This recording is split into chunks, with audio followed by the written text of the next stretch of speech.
Conceito de afro-brasileira. Denomina-se cultura afro-brasileira o conjunto de manifestações culturais do Brasil que sofreram algum grau de influência da cultura africana, desde os tempos do Brasil colonial até a atualidade. O Brasil é um dos países que mais possui população negra em todo o mundo. Isso devido aos mais de 4 milhões de homens, mulheres e crianças que foram trazidas para cá com o comércio de escravos nos meados do ano 1500. Os escravos conseguiram sua liberdade, porém continuaram sendo discriminados, humilhados e maltratados. Muitos não possuíam bens e local para morar, o que gerou problemas como as favelas que hoje encontramos no Rio de Janeiro, por exemplo. Hoje, os afro-brasileiros se destacam na música, no meio comercial, no teatro, em filmes, no meio empresarial e em muitos outros meios no Brasil, muitas vezes superando aqueles brancos que se diziam insuperáveis. Os afro-brasileiros, desde que eram escravos, já possuíam uma infinidade de aspectos próprios, como, por exemplo, a cultura, a religião e a arte. Agora, vou falar sobre a arte afro-brasileira. Ela é baseada nas histórias, crenças, lendas e na filosofia africana. Basicamente, é feito com elementos da natureza. Agora eu vou falar das músicas. A música criada pelos afro-brasileiros é uma mistura de música portuguesa, indígena e africana, produzindo uma grande variedade de estilos. Entre os estilos influenciados temos samba, maracatu, ijexá, maxixe, lambada, carimbó, entre outros. A música afro-brasileira era altamente discriminada, sendo vista como música para marginais até o século XX, onde só então começou a ser melhor aceita pela população. Dois instrumentos clássicos usados nas músicas afro-brasileiras são os tambores e o berimbau. A cozinha brasileira deriva em grande parte da cozinha africana, mesclada com elementos da cozinha indígena e portuguesa. Na Bahia, principalmente, pratos como vatapá e moqueca são típicos da culinária afro-brasileira. A feijoada é o prato nacional do Brasil. É basicamente a mistura de feijões pretos, carne de porco e farofa. Começou como um prato português que os escravos negros modificaram. Os donos de escravos davam as partes pobres do porco aos escravos e estes misturavam essas partes com feijão e farinha. Alguns afro-brasileiros conhecidos. Entre os mais famosos estão Pelé, Daiane dos Santos, Agnaldo Timóteo, Vanessa da Mata, Marcelo D2, Gilberto Gil, Cafu, Tobias Barreto, entre muitos outros. Dança afro-brasileira. A dança afro-brasileira é composta de um conjunto de diferentes danças e dramatizações, que apresentam em comum a raiz negra africana. Recriada no Brasil, nas diferentes épocas e regiões, essa herança foi ganhando novos significados e expressões. Trazidas ao Brasil com a escravidão, encontraram-se nas senzalas nos quilombos espaços de resistência e afirmação cultural. Durante esse século, a dança afro-brasileira, como toda a cultura, foi se recriando através do tempo. Hoje, se mantém como uma expressão de características próprias bem marcantes. Brasileiras, assim como a raça brasileira, provém das mesmas matrizes, europeia, africana e influências indígenas. Podem ser consideradas danças afro-brasileiras várias manifestações da nossa cultura popular. Afoxé, samba de roda, dança do maculelê, reggae, samba reggae, danças rituais e até mesmo o recente axé baiano. Também se destaca a dança afro-brasileira propriamente dita, criada a partir do cotidiano do negro africano. Representa momentos da vida diária da tribo africana, como a colheita, o corte da cana, a preparação de farinha, a caça ou a pesca, ou ritos e tradições, como a chegada de um rei, a coração ou a morte. Maracatu. O maracatu é uma manifestação do folclore brasileiro que envolve dança e música. Sua origem remonta à época do Brasil colonial e consiste em uma mistura das culturas africana, portuguesa e indígena.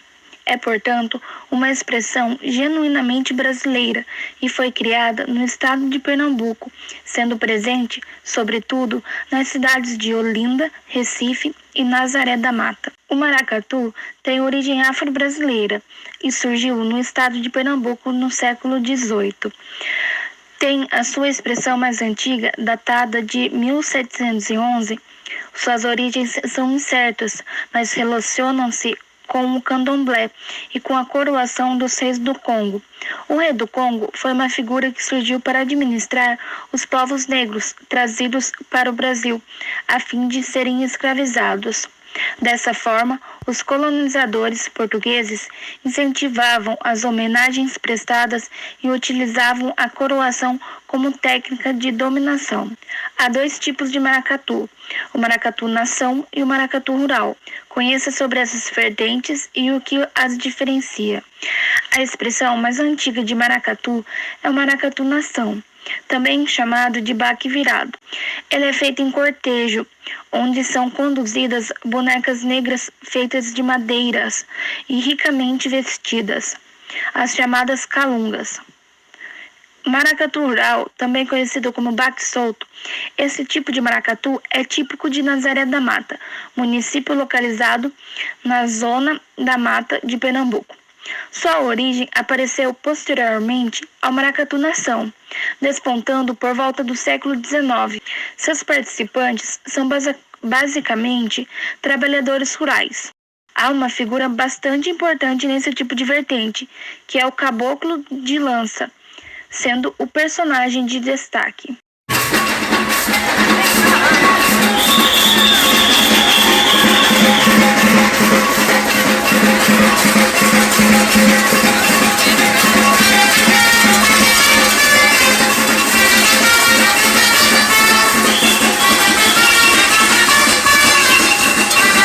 Capoeira. A capoeira é uma expressão cultural brasileira que compreende os elementos arte marcial, esporte, cultura popular, dança e música. Os dois principais tipos de capoeira são Angola e regional. A Angola é o estilo original praticado pelos escravos. Essa maneira de jogar capoeira é caracterizada por ser mais lenta, composta de movimentos furtivos e executados de modo rasteiro. O componente básico desse estilo é a malícia.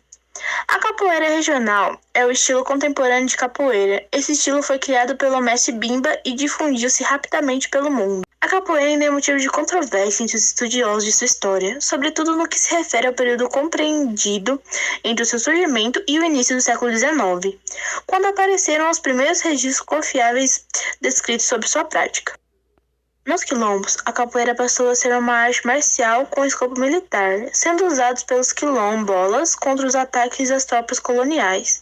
A capoeira também é um símbolo de resistência e luta. Já existiam registros da prática da capoeira nas cidades de Salvador, Rio de Janeiro e Recife desde o século XVIII, mas o grande aumento do número de escravos e da própria vida social nas cidades brasileiras deu à capoeira maior facilidade de difusão e maior notoriedade. Desde 1821, no Rio de Janeiro, foi proibida a prática da capoeira, sendo definidos castigos corporais severos e outras medidas de repressão. Depois da assinatura da Lei Áurea, os negros foram largados à própria sorte. O aumento da oferta da mão de obra europeia e asiática do período diminuía ainda mais as oportunidades, e logo parte dos negros foi marginalizada e, naturalmente, com eles, a capoeira. Não demorou para que os capoeiristas começassem a usar suas habilidades de forma não convencional, levando a, mais uma vez, proibição da prática. Hoje em dia, a capoeira se tornou não apenas uma arte ou um aspecto cultural, mas uma verdadeira exportadora da cultura brasileira para o exterior. Símbolo da cultura afro-brasileira, símbolo de resistência à opressão,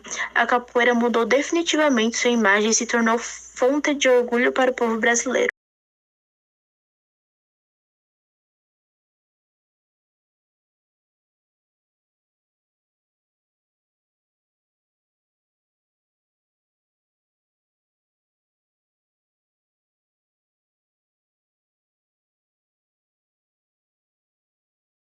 Samba de roda. O samba de roda nasceu no Recôncavo Baiano e se expandiu pelo país. O gênero musical é uma grande referência e ganhou no ano de 2008 o título de Patrimônio Imaterial da Humanidade. Com raízes africanas e elementos da cultura portuguesa, o estilo é composto por músicos que tocam instrumentos como ganças, atabaques, reco-reco e viola. O samba de roda deu origem à bossa nova e samba carioca. O samba de roda tem influência de cultura africana e portuguesa. O estilo musical nasceu nas festas posses de terrenos realizados no Recôncavo Baiano durante os anos de 1860. E tinha como objetivo preservar o legado do povo negro escravizado.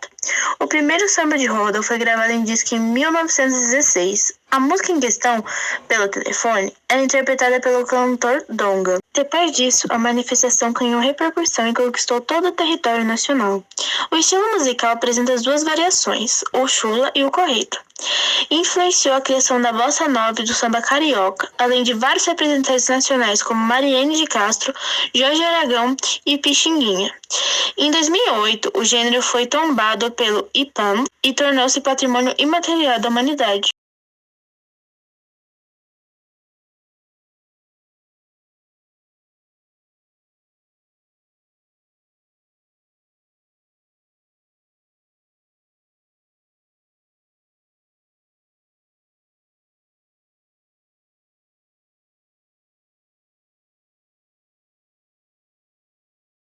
O jongo, também conhecido como caxambu e corimá, é uma dança brasileira de origem africana, que é praticada ao som de tambores. Como o caxambu, é essencialmente rural, faz parte da cultura afro-brasileira. Influiu poderosamente na formação do samba carioca, em especial, e da cultura popular brasileira como um todo, inserindo no âmbito das chamadas danças de umbigada, sendo, portanto, aparentado como o semba ou macemba de Angola. O jongo foi trazido para o Brasil por negros bantus sequestrados para serem vendidos como escravos nos antigos reinos de Dongo e Congo, região compreendida hoje por boa parte do território da República de Angola, composto por música e dança características, animadas por poetas que se desafiam por meio de improvisação, ali no momento. Com caatingas ou pontos enigmáticos, o jongo tem provavelmente como uma de suas origens.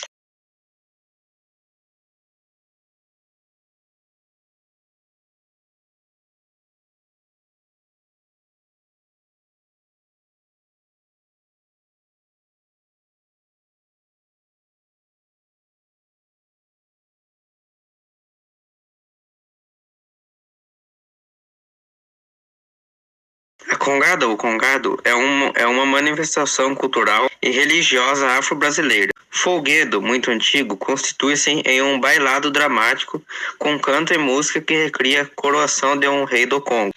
A congada é um folguedo folclórico religioso de formação afro-brasileira, em que se destacam as tradições históricas, usos e costumes de Angola e do Congo, com influências ibéricas em relação à religiosidade. Segundo a Câmara Cascudo do Dicionário do Folclore Brasileiro, a dança lembra a coroação do rei do Congo e da rainha Ginga de Angola, com a presença da corte e de seus vassalos. É um ato que reúne elementos temáticos africanos e ibéricos, cuja difusão vem do século XVII.